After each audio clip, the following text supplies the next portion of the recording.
Hola, ¿qué tal? Buenas tardes, tengan todos bienvenidos a mis espacios en las redes sociales. Yo soy Mario Pentón, soy periodista. Ustedes me conocen de aquí, de las redes sociales, también de mi trabajo en Martín Noticias. Y justamente en este trabajo he estado siguiendo, primero destapé y segundo he estado siguiendo el caso de la jueza cubana Melody González Pedraza. Esta jueza que juzgó a 4 jóvenes en Cuba por el delito de atentado. Estos 4 jóvenes los condenó a 3 de ellos a 4 años de prisión. Uno de esos tenía el paro humanitario.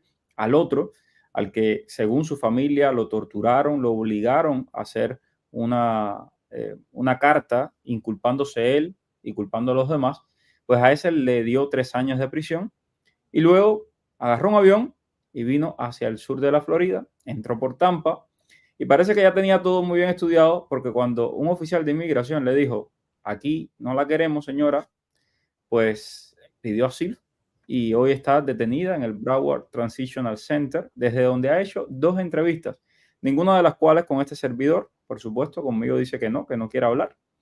Ella habla con otro medio de prensa, un medio de prensa que respeto mucho, por cierto, que hace un trabajo espectacular, Diario de Cuba, pero ella habla con Diario de Cuba, no habla con otras personas que no sea Diario de Cuba. Ahora, dice en su última entrevista, lo que más me ha llamado la atención de las 2 entrevistas es que ninguna de las dos ha pedido perdón a las víctimas.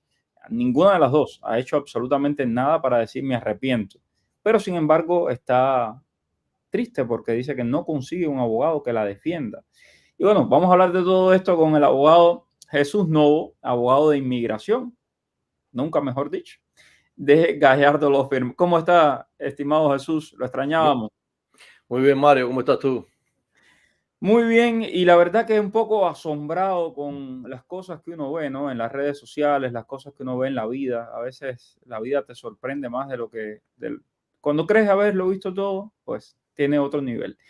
Y bueno, en este caso quiero leerle unas declaraciones de Melody González Pedraza, que está detenida allí en el Broward Transitional Center. Dice, por lo único que me siento tranquila en este momento es porque he podido expresar y contar mi verdadera historia, no importa cuántos la crean, y porque sé que Dios está conmigo, me da fuerzas para que necesito en esta batalla. Dice que se pasa la vida, que se pasa los días haciendo oración y compartiendo la palabra de Dios. La misma persona que condenó a 4 muchachos y que ella ya reconoció que había sido por presiones de la seguridad del Estado, etcétera, y que vino para acá en total silencio, sin decir una palabra, y probablemente si nunca lo hubieran agarrado ahí en el aeropuerto y no lo hubiesen virado, a esta hora estuviera muy tranquila en algún barrio de Tampa. Dice que cuando llegué a este país, creí que había llegado a la libertad y que podía gritar todo lo que he padecido y sufrido. Nunca pensé que me iban a esposar de manos y pies y a tratarme como una vil criminal. Los primeros días de mi detención fueron terribles. Fui sometido a una opresión que nunca permití en mis 18 años de profesión que se lo hicieran a ningún detenido en mi presencia. Es curioso que ella diga esto cuando aquí todos sí, yo les he compartido las imágenes de estos 4 jóvenes, ninguno superaban los 30 años a los cuales ella condenó, uno de los cuales pesaba más de 200 libras y está que es, vamos, que parece también de que se va a morir. Llama mucho la atención estas declaraciones, ¿no? Que ella diga que ella nunca permitió una cosa como esta. Ese mismo joven dijo en el juicio que había sido obligado a escribir esa carta inculpándose y ella siguió con el juicio como si nada y ella lo condenó como si nada. Pero bueno, esto dice esta señora. Entonces, toda mi vida ha sido expuesta en un momento. Soy una mujer de familia humilde, no había salido apenas de Villa Clara. Es muy estresante saberme en boca de tantas personas. Cada día le pido a Dios que bendiga a los que me maldicen y que calle sus bocas y que un día puedan entender y conocer quién verdaderamente soy. Me duele ver cómo opinan por decir algo y no se acercan a la verdad. Yo no quiero parecer víctima, solo quiero que la verdad se sepa. Hombre, esas 4 madres que mandaron sus testimonios y que pudieran ir a la cárcel por enviar sus testimonios a Martín Noticias, dijeron claramente que sus hijos eran inocentes y sin embargo usted los condenó. Pero bueno, vamos a lo que nos atañe. Abogado, primero, el gobierno tiene que ponerle un abogado a Melody González Pedraza para defender su caso de asilo.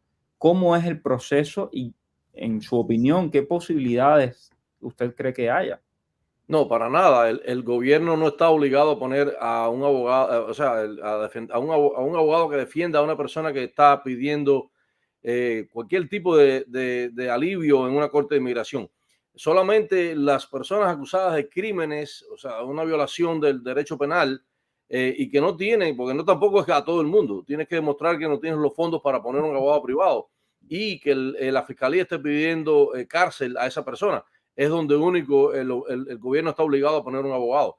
En los casos de inmigración, uno tiene derecho a un abogado, tienes derecho a poner el abogado que tú quieras, pero por supuesto tienes que pagarlo tú o sencillamente un abogado que quiera hacerlo sin cobrarte, lo que se llama pro bono, que hay muchísimos abogados que lo hacen. En efecto, cuando tú entras aquí y te ponen delante de un juez de inmigración, el servicio de inmigración te da una lista de todos los abogados que puede que te cobren poco o que no te cobren nada. Tú los puedes llamar y esos abogados obviamente van a tener ahora la opción de representarte o no. Ella dice que no ha tenido la opción de que nadie la represente de estos abogados que no cobran nada. Y no sé si de los privados alguno ha contactado a alguien, pero obviamente uno tiene el derecho de aceptar el empleo de un cliente o no. O sea que en realidad no hay ninguna obligación de aceptar que una persona lo vaya a contratar. Vamos a ver, con las evidencias que se han puesto sobre la mesa, con los testimonios de estos jóvenes que están detenidos, que están presos en Cuba por el trabajo de ella, con la evidencia de que ella era miembro del Partido Comunista hasta antes de montarse en el avión, con toda esta evidencia sobre la mesa, ¿hay posibilidades reales de una protección contra la tortura, como me decía el abogado Willie Allen, o hay posibilidades reales de que ella pueda defender un caso de asilo basándose en que tiene miedo que la regresen a Cuba? Honestamente, mirando la ley de inmigración, la ley de asilo, ella yo creo que no va a tener mucho chance, mucha oportunidad de ganar su caso, porque una de las cosas que niega el derecho al asilo es que que tú hayas perseguido a alguien, que tú hayas sido parte de todo un mecanismo que persiga. Obviamente ella fue jueza por muchísimo tiempo. Como todos sabemos, los jueces en Cuba, sobre todo los jueces que se dedican, los jueces penales, no actúan libremente como en los Estados Unidos, como en la mayoría de los países libres de Occidente. Están completamente presionados y actúan solamente defendiendo la política de las tiranías que gobiernan esos países, y en Cuba no es diferente, es así. Así que ella definitivamente ha sido parte de todo este teclado que perseguía y que persigue y que condena injustamente a muchas personas por cosas que no son delitos en ninguna parte del mundo, pero que en Cuba lo son. Así que yo creo que ella va a tener muy poco chance de que le den este asilo que ella está pidiendo. Honestamente, a mí me da una pena tremenda, porque si ella la devuelven a Cuba, no quisiera estar yo en su piel.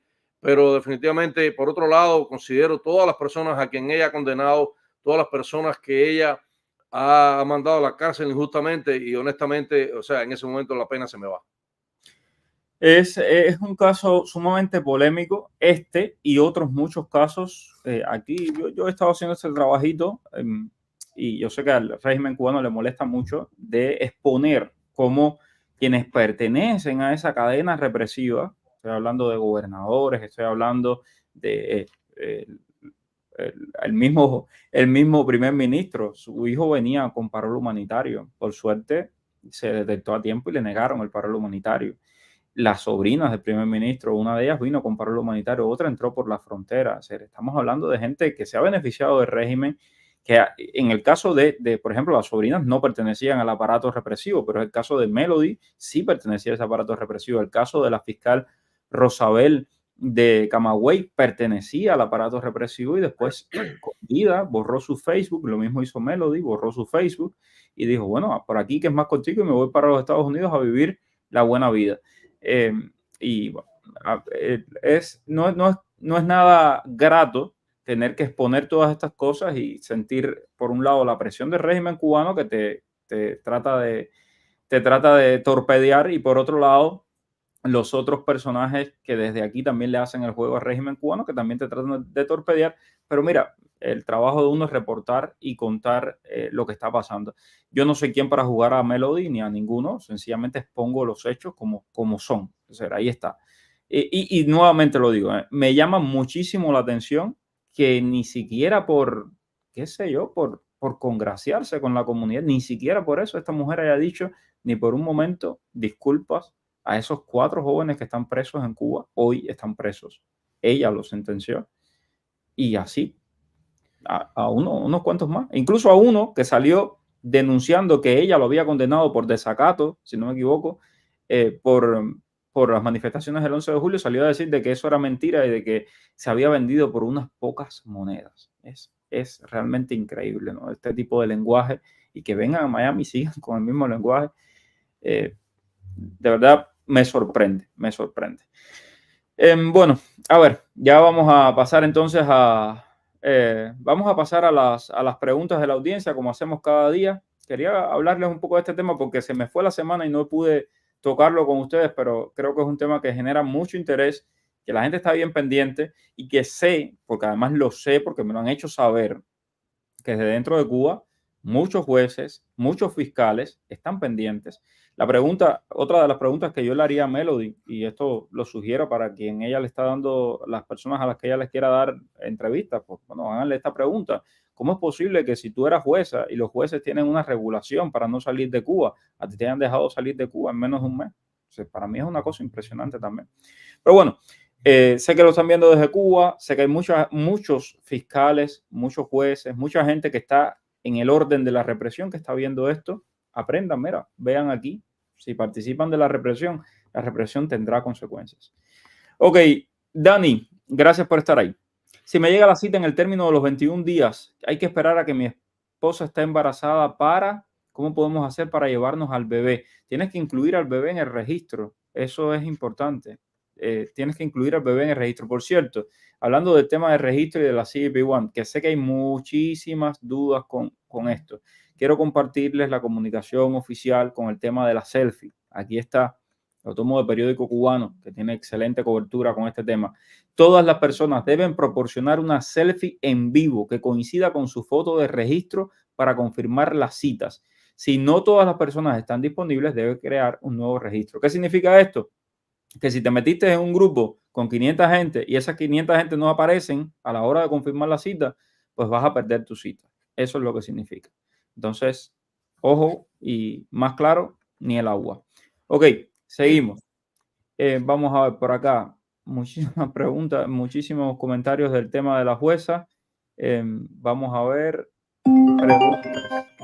Vamos a las preguntas. Apliqué hace 5 meses con Parol.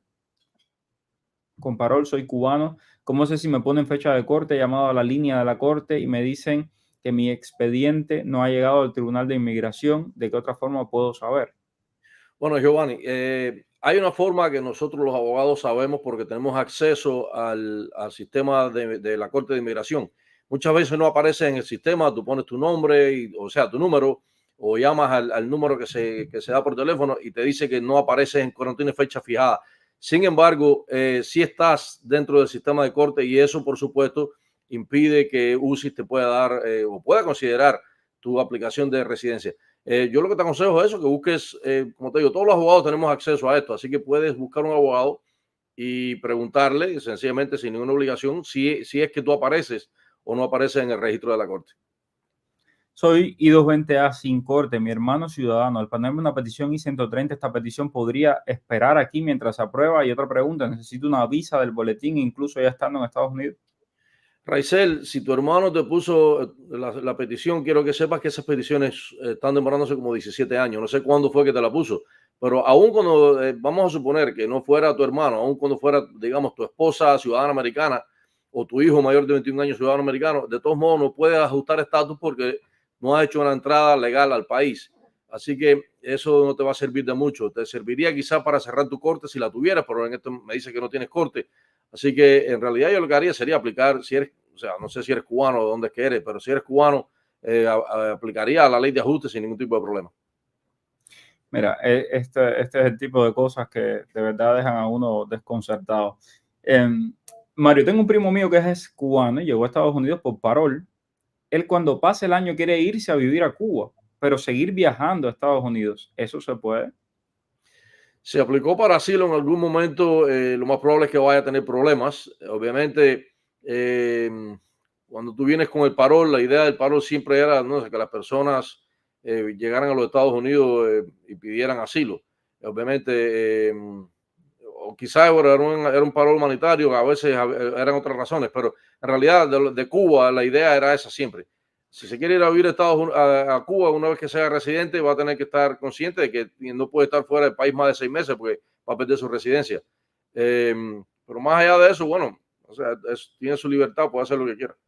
Exacto. Soy 220A con corte, pedí mis follas cuando decía el miedo creíble, el statement, a ver, bueno, no sé ahí, abogado, no sé si entienda un poquito qué es lo Sí, que significa eso. básicamente esto es una casilla en que le preguntan a la persona si tiene miedo de regresar a su país y entonces la persona dice, sí, yo tengo miedo, pero eso no es suficiente. O sea, obviamente casi todo el mundo va a decir que tiene miedo de regresar a su país. Después tienes que dar las razones por las cuales tienes miedo y en eso es en lo que se basa de que tu miedo creíble a ser aceptado o no. Pero en realidad eso no significa absolutamente nada. Sencillamente dice que sí, tú reclamaste tener un miedo a regresar a tu país, pero luego que te hayan aceptado eso, no, ya habría que seguir viendo la entrevista de Miedo Creíble, que es lo que decía. Tengo a mi prima con una I-220B, lleva 4 años en el país, renovando su permiso de trabajo todos los años. ¿Qué puede hacer, abogado? Hay que ver por qué tiene esa orden de deportación, si fue porque no pudo probar su asilo o si fue por alguna otra razón.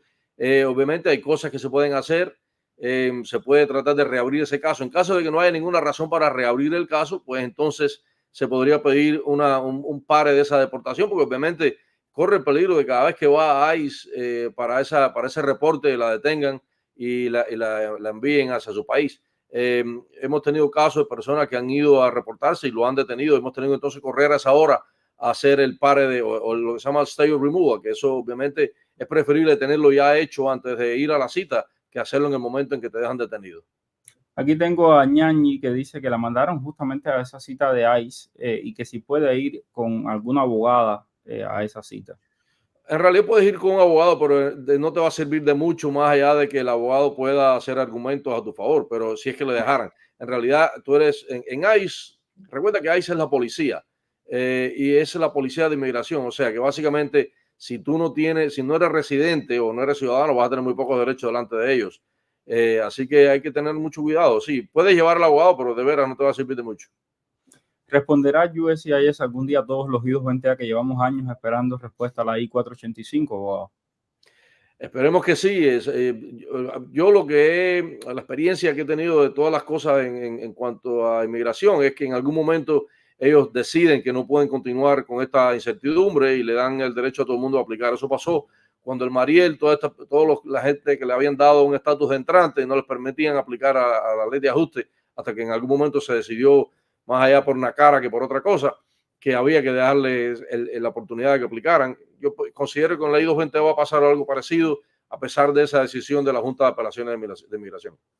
Mi hijo llegó hace 3 años con I-220A sin fecha de corte y aplicó asilo. ¿Él debe esperar por su residencia o cree que no se la otorguen? De nuevo, UCIS dijo en una reunión del año pasado, en diciembre, que ellos estaban considerando los casos caso por caso cuando las personas aplicaban a la ley de ajuste si no tenían corte. O sea, que mientras que UCIS tuviera jurisdicción, ellos iban a considerarlo caso por caso. ¿Cuál era el criterio que estaban usando para algunos concederle la residencia y a otros no? Honestamente, nunca lo dijeron, pero yo considero que vale la pena aplicar. Uno, o sea, no tienes nada que perder en realidad. ¿Qué se sabe de los vuelos a Nicaragua? Dice que van a ponerlo con visado. Eso nadie lo sabe. Que te lo está diciendo, te está engañando, porque realmente el único que puede tomar una decisión es el dictador de Nicaragua, Daniel Ortega, y eso lo va a hacer a petición de sus amigos dictadores de Cuba, que para eso es que tienen todo este contubernio y han ganado millones de dólares con esto. Entonces, el negocio de Ortega no creo que lo vaya a perder, porque ahí está metido todo el mundo. Ortega, están los Castro, está Maduro. Así que no creo que sea verdad. Ok. Vamos a ver, no sé qué quiere decir esto, decían 6 meses, voy por casi 9 del 30 de octubre, dice 17 de febrero, nombre actualizado y aún nada, mi esposa ya lleva 4 meses allá, somos IR5, ¿qué puedo hacer? De nuevo, está un poco confuso lo que estás tratando de explicar, pero me imagino que tienes una petición familiar puesta, que en algún momento quizás te dijeron que iban a hacer 6 meses, llevas 9. Bueno, de nuevo, estas cosas lo que hay que hacer es esperar. O sea, 6 meses te dan, no es una cosa de sí o sí, es como una guía de qué tiempo puede ser que se demore. Ahora, si quieres estar más seguro, consulta con abogados, porque en realidad quizás se puede hacer algo. Ujú. Ok, mi nuera y dos nietos llegaron a Miami hace un mes por parol, ya en el Medicaid. ¿Dónde debo acudir para la prueba de la tuberculosis? Bueno, me imagino en su médico primario ahí que pregunte. Exacto. Ok, vamos a ver, seguimos. Vamos a ver por acá. Me dieron una I-220A, pero luego me la cambiaron por un parol. Pero aún después del año no me llega a la residencia. USCIS dice que debo seguir esperando hasta 6 meses más. ¿Qué debo hacer? No, 6 meses más y más también. En realidad, el tiempo de un año no es nada. 18 meses en este caso no es nada tampoco. Todavía va a estar dentro del tiempo. Así que sencillamente considérate, Willy, muy dichoso porque que te hayan dado una I-220 después de un parol te permitió aplicar la ley de ajuste. Así que nada, sencillamente tienes que esperar. Estás dentro del tiempo normal, dentro del tiempo razonable. Brian pregunta por su registro, dice que lo hizo hace 7 meses, lo borró, creó uno nuevo. Yo me imagino, Brian, que no sea el mismo registro, debes tener otro número y por lo tanto no te cuenta la antigüedad.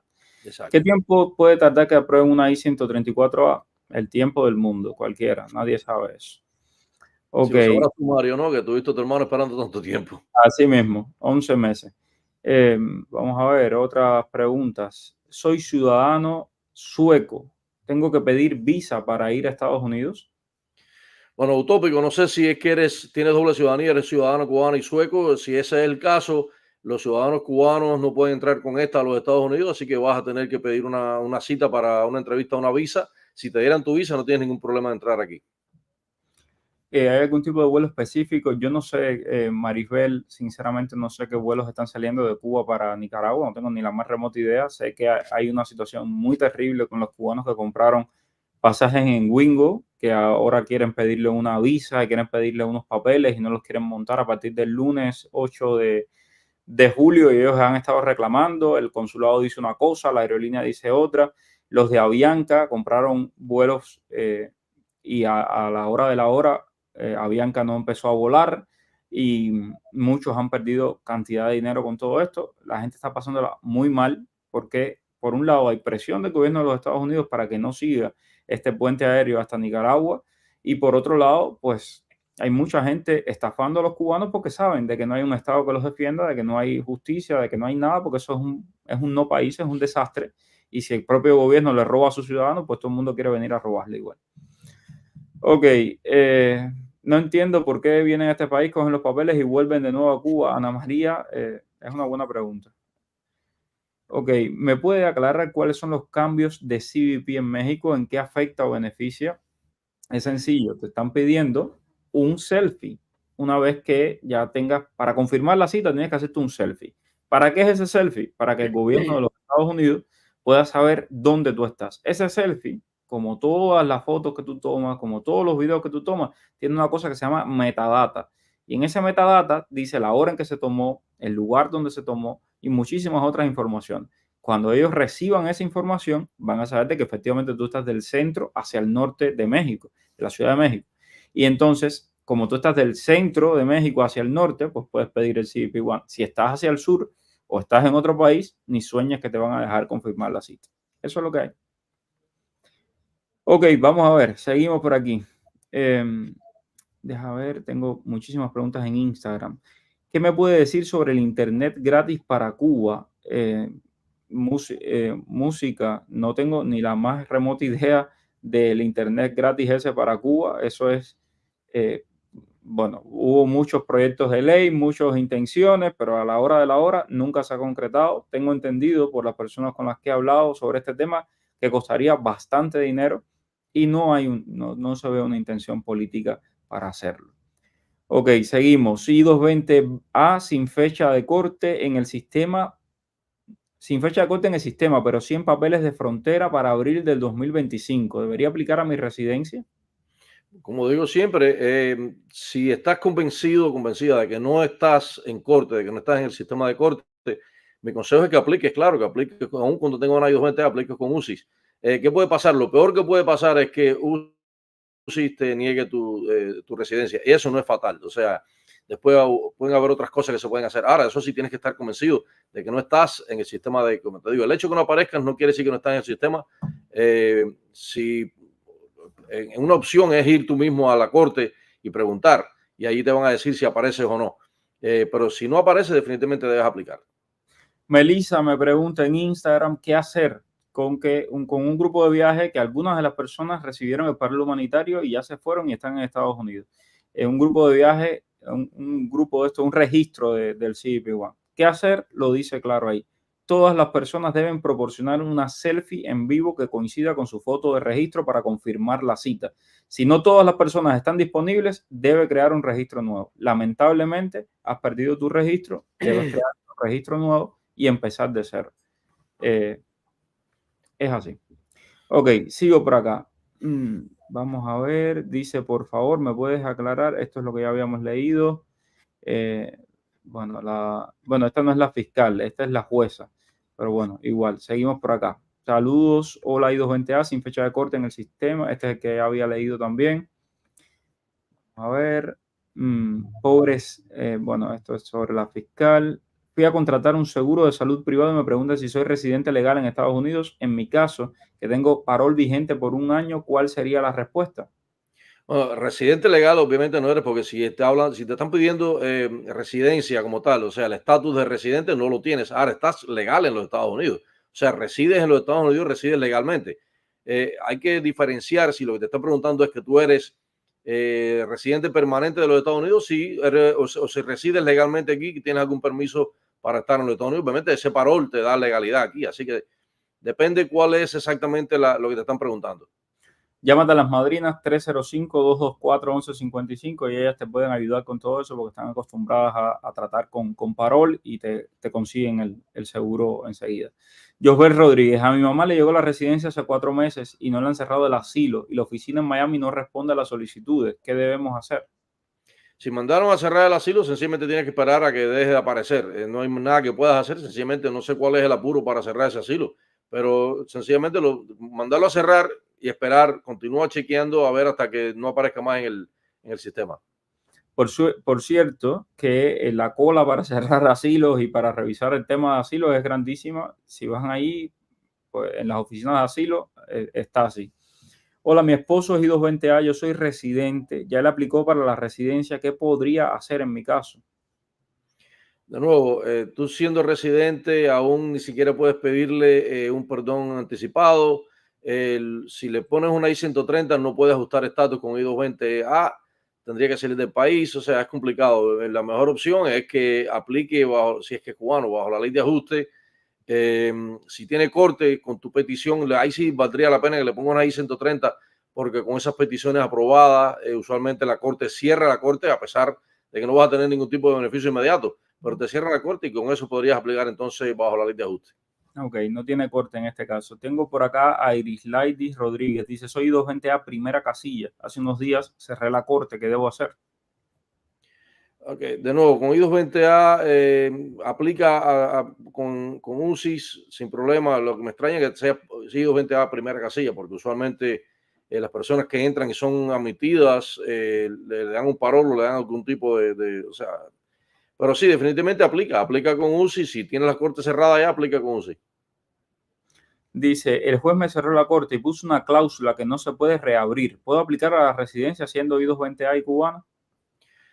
No entiendo cómo que no se puede reabrir, o sea, pero definitivamente teniendo la corte cerrada, pues vamos a lo mismo, puedes aplicar bajo la ley de ajuste, no tienes corte, UCI va a tener jurisdicción, así que no hay problema. Ok. ¿Cuánto tiempo puede demorar el cierre de corte para una persona que entró al país con CBP One? De nuevo, bueno, ok, si entraste con CBP One y te dieron la corte antes del año un día, voy a asumir que eres cubano y que por eso quieres cerrar la corte. Hay algunos jueces fuera de Miami que te van a cerrar la corte. En Miami la mayoría te lo cierran, pero sin embargo lo que es más prudente en estos casos es ve a tu corte, pídele al juez ahí en la corte que te cierre la corte. Si no te la cierra, es probable que te den para una fecha posterior a tu año y un día. Aplica a tu residencia, teniendo CBP-1, eres primera casilla, UCIS tiene jurisdicción, no tiene ningún problema que tengas corte. Cuando te dé el recibo de que ya, o sea, la notificación de que han recibido tu aplicación, sencillamente con eso le puedes mandar de nuevo la aplicación, una moción a la corte para que te la cierren, porque en realidad no hay sentido, no tiene ningún sentido de que tú continúes en corte cuando ya vas a obtener un beneficio con UCIS. Soy I-220A con corte, mi hijo es ciudadano americano, ¿me puede ayudar esto en algún momento? Ok, volvemos a lo mismo. Tu hijo ciudadano americano, si es mayor de 21 años, te puede poner una petición. Sin embargo, no puedes ajustar estatus porque no entraste legal, no tienes parol, no tienes una admisión. ¿Qué puedes hacer ahí? Bueno, hay varias cosas que se pueden hacer. Se puede pedir un parol, puedes pedir un advance parol, salir del país o volver a entrar. Eso te perdona la entrada ilegal anterior. O sea, hay varias cosas, pero definitivamente, tal y como estás ahora, no puedes ajustar estatus. Bueno, se nos acabó el tiempo. El lunes seguimos seguimos respondiendo sus preguntas a las 5 de la tarde. Gracias a todos. Como siempre les pido, por favor, no olviden compartir el video, suscribirse, darle like y, bueno, apoyar el trabajo que estamos haciendo estos servidores. Gracias, mil abogado. No, a ti. Gracias. Cuídate. Dime cuál es el periodista que está en el boom. Es Mario Rincón. El periodista que te trae toda la información. Es Mario Rincón. El periodista de la radio y la televisión. Es Mario Rincón.